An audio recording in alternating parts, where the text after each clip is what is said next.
அஸ்ஸலாமு அலைக்கும். ஒரு கருவறையிலிருந்து பெம்பளை பிள்ளையோ ஆம்பளை பிள்ளையோ பிறக்கிறாங்க. ஆம்பளை பிள்ளை விலை போயிடுது.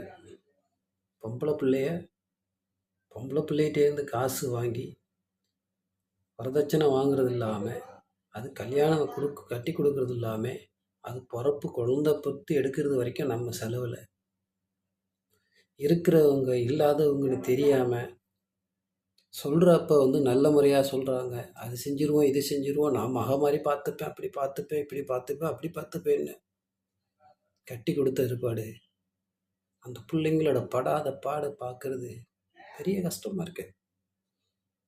குழந்தை பெற்று எடுக்குது 1,50,000 2,00,000 ஆகுது ஒரு குழந்தைக்கு. அதையும் செய்கிறோம், கடனோ வடனோ வாங்கி செய்கிறோம். ஆனால் அந்த குழந்தைக்கே மதிப்பு இல்லாமல் போயிடுது, அந்த குடும்பத்துக்கும் மதிப்பு இல்லாமல் போயிடுது.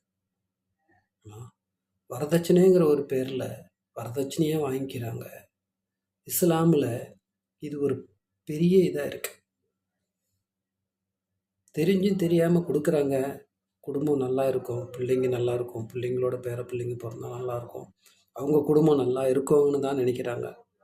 ஆனால் இப்போ நடக்கிறது எப்படின்னா, ஒரு பெண் பிள்ளையை கட்டி கொடுத்துட்டு அந்த தாய் தகவம் பொழுதுனிக்க கண்ணு கசங்கிறது அந்த ஆண்டவனுக்கே பிடிக்காத பிள்ளை இருக்கு. பெண் பிள்ளைங்க தெரியாத பிள்ளைங்க இருந்தாலும் ஆண்கள் வெளியில் இருந்து இப்படி செய் அப்படி செய் இப்படி அப்படி பிள்ளை மேலேயும் ஒரு பிள்ளை மேலேயும் முகம் மேலேயும் ஒரு பாசம் இருக்கணும். இல்லை, பெண் பிள்ளையை பெக்கிறவங்க காலத்துக்கும் கண்ணீர் விட்டே தான் இருக்கும். காசு பணம் இருந்தால் கூட அது ஒரு பக்கம் மாறிடுது. காசு கொடுத்தாலும் அதான், காசு கொடுக்காட்டினாலும் அதான். என்ன வாழ்க்கை இதுன்னு தெரியலிங்க. இருக்கிற காலம் இன்னும் கொஞ்சம் காலம்தான். மௌத்து நாளைக்கு இன்னைக்குன்னு நம்மளை நெருங்கி இருக்கு.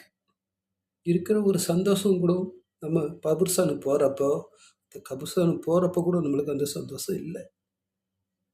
இந்த துனியா நம்மளுக்கு முடிஞ்சு போச்சுன்னு நம்ம போகிறோம். நம்ம கஷ்டத்தை யாரை ஏற்றுக்கிறதுக்கு ஆள் உலகத்திலேயே கிடையாது. நம்ம கஷ்டம் நம்ம தான் உழைச்சி நிற்கணும். ஆனால் வர்றவங்க, இந்த மகளை கட்டிக்கிறவங்க, மருமகனுங்க நல்ல முறையில் இருந்தால் அந்த அறவேளை சாப்பாடு கூட நிம்மதியாக மனசுக்கு நிம்மதியாக இருக்கும். எவ்வளோ கஷ்டங்களை அனுபவிக்கிறோம் தெரியுங்களா? ஒரு பெண்ணை பத்துட்டு பாவம், பெண்ணு நல்ல பெண்ணு தான்,